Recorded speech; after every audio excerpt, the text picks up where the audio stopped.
Bag-ong logo sa Commission on Filipinos Overseas kon CFO gi-unveil sa ilang satellite office sa dakbayan sa Sugbo. Samtang serbisyo ngadto sa mga Overseas Filipinos, gipakusgan o gipalapdan pas ahensya. Ano yung report? Atol sa pagbukas sa bagong location sa buhatan sa Commission on Filipinos Overseas, gi-unveil usab ang bagong logo sa ilang buhatan. Gitambungan kini sa Commission on Filipino Overseas Chairman Romulo Arugay ug mga opisyal sa nagadiyang buhatan sa gamhanan.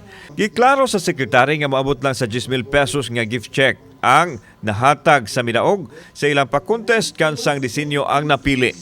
I'm especially grateful to our beloved President Ferdinand Bongbong Marcos Jr., whose unwavering support has been crucial to our success and accomplishments, and of course considering his program for our migrant Filipinos.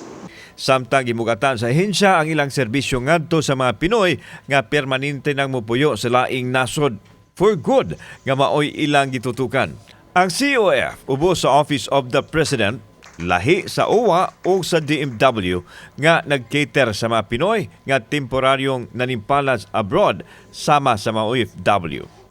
As the primary agency under the Office of the President dedicated to Overseas Filipino permanent residents, the CFO will intensify its efforts to provide accessible and tailored services to our kababayans wherever they are.